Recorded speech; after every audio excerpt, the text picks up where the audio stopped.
As flu season is starting in many parts of the world, how would you know if you have flu or COVID-19? Hello and welcome to Science in 5. I'm Vismita Gupta-Smith. We are talking to Dr. Sylvie Briand about flu and COVID-19 today. Welcome, Sylvie. Sylvie, let's start with how would people know if they have caught the flu or COVID-19? So the flu is very common, especially in this season, and usually the symptoms are fever, headache, muscle ache, but also upper respiratory symptoms such as sneezing and coughing. For COVID-19, it's the same symptom basically, but in addition we have specific symptoms such as anosmia, which is a lack of smell, and ageusia, which is a lack of taste. And many people, especially young people, have experienced this additional and specific symptom for COVID-19. But sometimes people have very few symptoms, whether it's for flu or for COVID-19. It really depends on your level of immunity.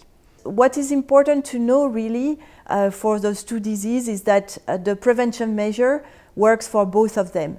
And especially washing hands is very important. Then ventilation of rooms, when you are in crowded rooms with a lot of people in particular, so open the window. Also wearing mask if you cannot open the window, and maintain physical distancing. And both diseases are really preventable if we apply those measures.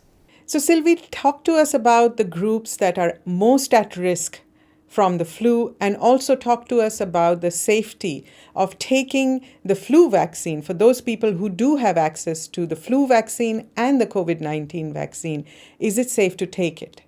So the group most at risk for influenza are elderly, people with underlying conditions such as chronic respiratory disease, cancer, cardiovascular disease, and these are a similar group as for COVID-19.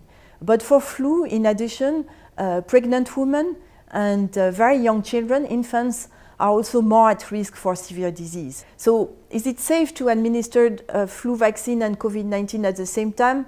Yes. We have now few studies that show that it is safe to have both vaccines at the same time. But of course, people need to check with their physician about their indication to take both vaccines. Sylvie, talk to us about how the composition of the influenza vaccine is decided, and also speak to us a little more about the safety and efficacy of the flu vaccine. There are many different influenza viruses out there, and actually they change very often. And so what is very important is to know what are the predominant viruses in a given setting, so that we can take the antigen of this virus to